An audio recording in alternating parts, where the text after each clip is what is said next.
Räikkönen is going to be certainly well up the road of Alonso when he comes out from this pit stop.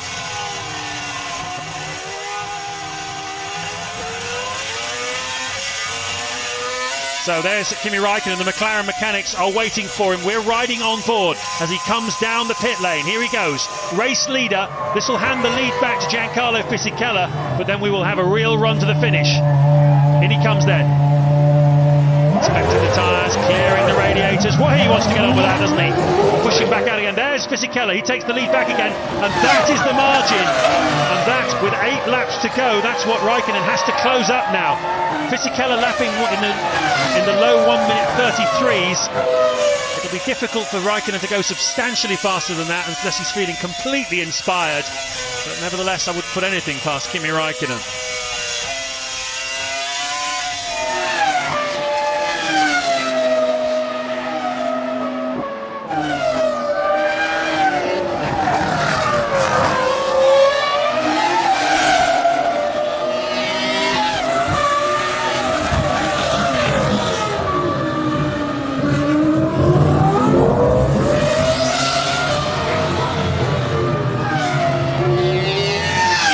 Just 8 laps to go in the Japanese Grand Prix at Suzuka, the penultimate round of the 2005 Formula One World Championship. We're about 250-300 miles from Tokyo, only an hour and a half on one of the miraculous bullet trains that they have in this country. And what a Grand Prix we are seeing. Kimi Räikkönen has just made a pit stop. He is racing against Giancarlo Fisichella for the victory. Fisichella then is back into the lead.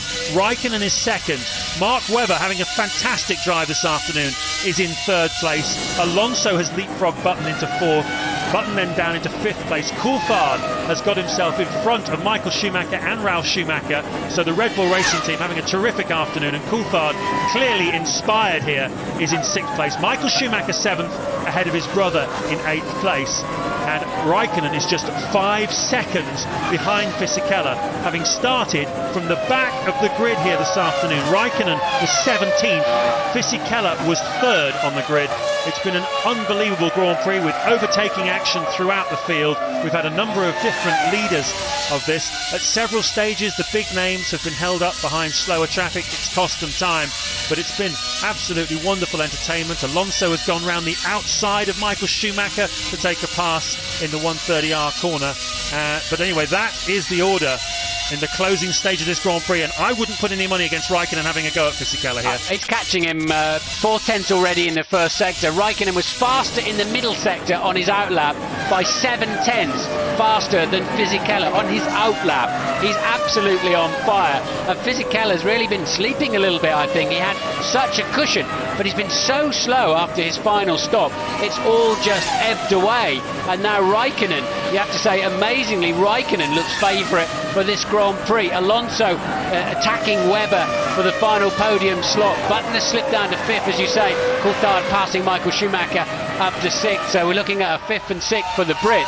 But right now, it's all about how quickly will Räikkönen catch Fisichella, and what can he do about it when he gets there. He is a second up in the first 2 sectors of this current lap, and he's another 2 tenths up in the final sector too. So that's 1.2 in 1 lap alone. The gap down to just 4.3 seconds now. Absolutely scintillating end to this amazing Japanese Grand Prix. Alonso wants to get on the podium as well. He's lining up Mark Webber. There's an awful lot still to play for here. And just to remind you, not that long ago, we were talking about Fisichella enjoying a 20-second lead over Kimi Räikkönen.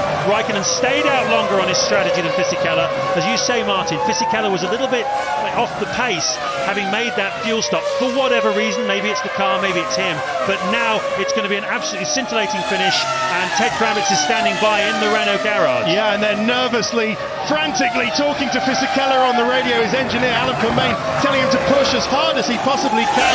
They've given him some more engine revs to try and just keep him ahead of Kimi Räikkönen. Meantime, absolutely assured calm down here at the McLaren garage, but crucial for Renault, James, because Alonso cannot seem to pass Webber.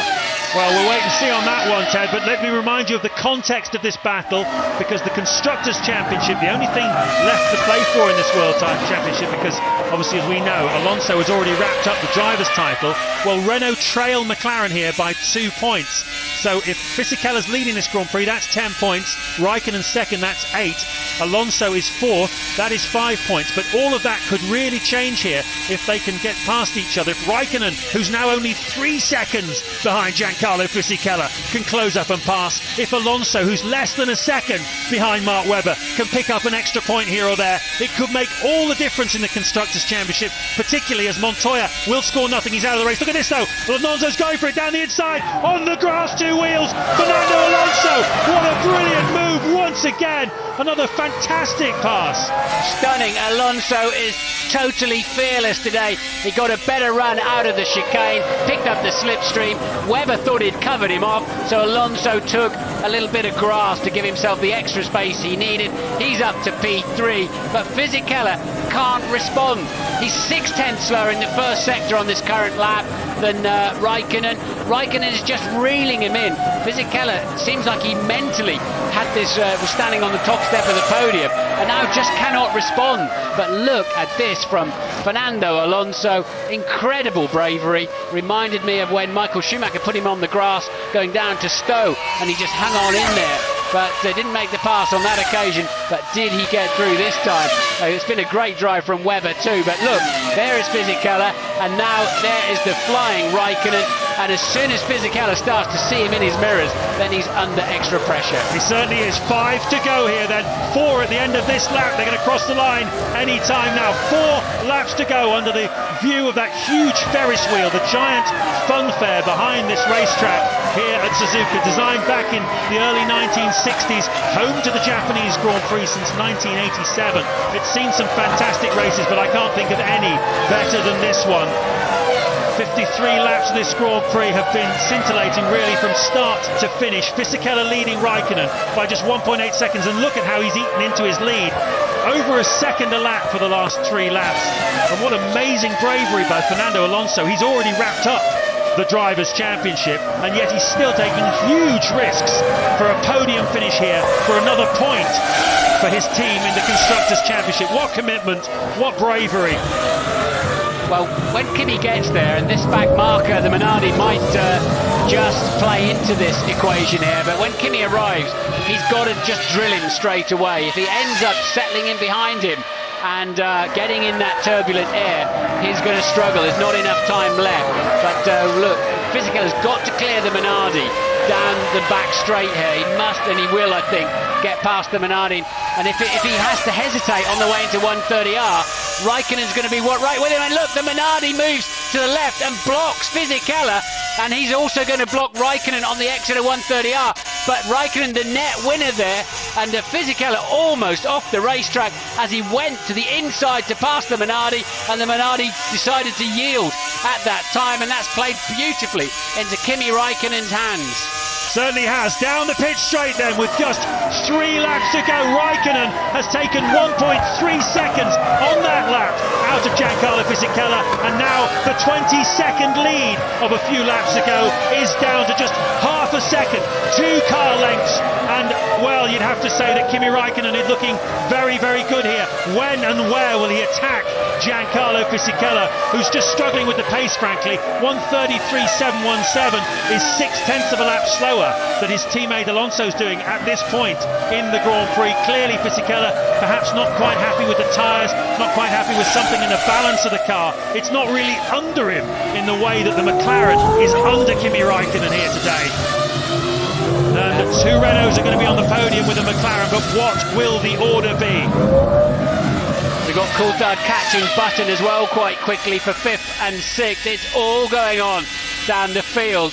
But now Kimi is in that dirty air, and you can see the car moving around in Spoon Corner. But look, he should get a nice tow from this position and just haul himself nicely up to the back of the Renault, looking at 130R, and the McLaren is mighty. So look at the slipstream he's getting down there. The Renault hitting the ground hard, and what are you doing? What are you going so defensive for? That wasn't necessary at all. And there was there was Fisichella defending some fresh air. Was interesting though, did you see Fisichella on the left? His throttle was flat through 130R corner. Räikkönen lifted, but he's coming down the inside now. He's lining him up for trying to pass down the outside into the first corner. Well, he's just letting him know he's there. I think Fisichella's well aware of that. Very interesting to compare how they're working the throttle and the brake, these two. Fisichella lifting off earlier than Räikkönen into turn 3. You see, up the sequence of up the hill. Only one line through here, no chance of passing through here. But Räikkönen will be very keen to get as close as he can through the spoon curve, turns 13 and 14, in order to do what he did last time, get really good toe out of the straight and into 130R corner, the closing stage of this lap. Fisichella mustn't pull that trick again. If he's got to take the better line through the chicane, otherwise Räikkönen's going to have him down into turn 1. But he obviously was expecting an attack, but clearly Räikkönen was way too far behind. And that's the concertina effect of a hairpin you're seeing there, as the driver in front is always going to be on the throttle a car length earlier, and with the amount of power these things have got, begins to pull away. Look at Räikkönen, he's just all over him like a rash. He's got so much more grip and balance and confidence. But this is the exit of Spoon again then, and Fisichella up the inside. He's now moved to the outside, the racing line, and Räikkönen is absolutely hauling him in. And again, he goes defensive when he doesn't need to. It puts him out of shape then for the exit then, as we saw earlier on. Has he got enough traction to keep the McLaren behind him? He's really left himself to be a sitting target now. He'll have to go defensive down the inside. He'll have to go tighter than that. Oh, and they nearly touched. Can Räikkönen sweep in? Yes, he can. Brilliant. What a brilliant move!